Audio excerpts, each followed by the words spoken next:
எல்லாருக்கும் வணக்கம். எல்லாரும் எப்படி இருக்கீங்க?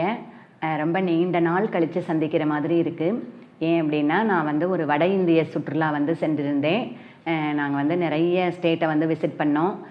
ஆந்திர பிரதேஷ், மத்திய பிரதேஷ், மகாராஷ்டிரா, உத்தரப்பிரதேஷ், பீகார், இந்த மாதிரி நிறைய ஸ்டேட்டில் உள்ள ஆன்மீக ஸ்தலங்களுக்கு சுற்றுலா சென்றிருந்தேன். அதனால் அந்த சுற்றுலாவெல்லாம் முடிச்சுட்டு வீடியோ பண்ணுறதுக்கு கொஞ்சம் தாமதமாயிருச்சு. நிறைய பேர் வந்து எனக்கு வந்து யங்ஸ்டர்ஸ் வந்து என்ன கேட்குறாங்கன்னா, பிஃபோர் மேரேஜே அவங்க கேட்குறாங்க, எங்கள் ஜாதகத்தை பார்த்து மனைவி எப்படி அமைவாங்கன்னு சொல்ல முடியுமா அப்படின்னு. நிச்சயமாக ஜாதகத்தை பார்த்து மனைவி அமையும் விதத்தை பற்றி சொல்ல முடியும். இப்போ ஒரு உதாரணத்துக்கு, இப்போ ஒரு சிம்ம லக்ன ஜாதகர்னு வச்சுக்கோங்க. நான் வந்து அதிகமான இதில் வந்து மேஷ லக்னமே போடுறேன்னு ஒரு கமெண்ட்டில் வந்து ஒருத்தர் ரொம்ப வருத்தப்பட்டிருந்தார் சப்ஸ்கிரைபர். அதனால் இன்றைக்கி சிம்ம லக்னம் போட்டிருக்கேன். இப்போ வந்து ஒரு ஜாதகப்படி வந்து மனைவி எப்படி அமைவாங்கன்னு எப்படி பார்க்குறதுன்னா, இப்போ அந்த ஜாதகருடைய லக்னத்துலேருந்து களத்திர பாவம் அப்படிங்கிற 7ஆம் பாவத்தை தான் பார்ப்போம். 7ஆம் பாவம் எப்படி இருக்குது, 7ஆம் பாவத்தில் என்ன கிரகம் இருக்குது, அதன்படி மனைவி அமைவாங்க அப்படின்னு சொல்லலாம். 7ல் தொடர்பு பெற்ற கிரகங்களை வச்சும் சொல்லலாம். இப்போ இன்னொரு வழியும் இருக்குது. இப்போ ஒரு ஆண் ஜாதகம் அப்படின்னா சுக்கிரன் அப்படிங்கிறவர் தான் களத்திர காரகன் அப்படின்னு சொல்கிறோம். அந்த காரக கிரகத்துக்கு 7ல் எந்த கிரகம் இருக்குது அப்படிங்கிறத வச்சும் மனைவி அமையும் விதத்தை பற்றி வந்து நம்ம சொல்லலாம். இப்போ வந்து ஒரு உதாரணத்துக்கு வந்து இப்போ சுக்கிரன் வந்து இந்த ஜாதகத்தில் இங்கே இருக்காருன்னு வச்சுக்கோங்க.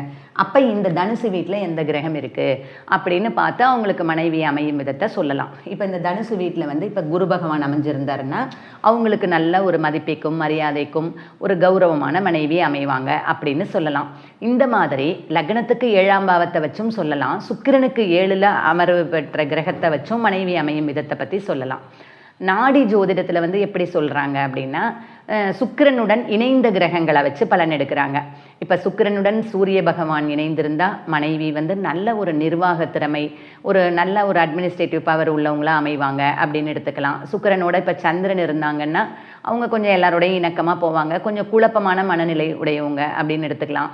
சுக்கிரனோட இப்போ செவ்வாய் இருந்தால் மனைவி வந்து நல்ல செயல்திறன் உடையவங்க, கொஞ்சம் பிடிவாதக்காரங்க அப்படின்னு எடுத்துக்கலாம். சுக்கிரனோட புதன் இருந்தால் மனைவி வந்து நல்ல புத்தி சாதுரியம் உள்ளவங்க அப்படின்னு எடுத்துக்கலாம். சுக்கிரனோட குரு இணைந்து இருந்தால் நல்ல ஒரு மரியாதையும் ஒரு அந்தஸ்தும் சமூகத்தில் உள்ள மனைவி அப்படின்னு ஒரு போற்றுதலுக்குரிய மனைவி அப்படின்னு எடுத்துக்கலாம். சுக்கிரனோட சனி இருக்கிற பட்சத்தில் ஜாதகருக்கு வந்து நல்ல ஒர்க் பண்ணக்கூடிய, வேலை செய்யக்கூடிய மனைவி அமைவாங்கன்னு எடுத்துக்கலாம். சுக்கிரனோட ராகு இணைந்திருக்கும் பொழுது மனைவியுடைய தாட்ஸ் வந்து எப்படி இருக்கும்னா, எல்லாமே பொருளாதாரத்தை பற்றி தான் இருக்கும். சுக்கிரன் ராகு இணைவு. சுக்கிரனோட கேது அமர்ந்திருந்தது அப்படின்னா ரொம்ப ஒரு திருமண வாழ்க்கையில் ஒரு பிரிவு, வம்பு, வழக்குகள், விரக்தி, அந்த மனைவியோட மனநிலை எப்படி இருக்கும் அப்படின்னா கொஞ்சம் விரக்தியான மனநிலையாகவே இருக்கும் அப்படின்னு சொல்லலாம். இதை வந்து சுக்கிரனோட இணைந்த கிரகங்களை வச்சு நாடி ஜோதிடத்தில் பலன் எடுக்கிறாங்க. இப்படி நம்மளுடைய பிறப்பு ஜாதகத்தை வச்சு மனைவி எப்படி அமைவாங்கன்னு ஈஸியாக பார்த்து தெரிஞ்சுக்கலாம். நீங்களும் உங்களோட ஹாரோஸ்கோப்பை எடுத்து பாருங்கள். உங்களோட பர்த் சார்ட்டில் வந்து சுக்கிரனுக்கு 7ல் எந்த கிரகம் இருக்குது, லக்னத்துக்கு 7ஆம் பாவத்தில் எந்த கிரகம் இருக்குது அப்படிங்கிறத வச்சு உங்களுக்கு மனைவியை கணவனை அமையிறத வந்து நம்ம பார்த்துக்கலாம். இந்த வீடியோ பதிவு உங்களுக்கு பிடிச்சிருந்தா ஒரு லைக் பண்ணுங்கள், ஷேர் பண்ணுங்கள், கமெண்ட் பண்ணுங்கள். மறக்காமல் என்னோடய சேனலை சப்ஸ்கிரைப் பண்ணுங்கள். தேங்க்யூ.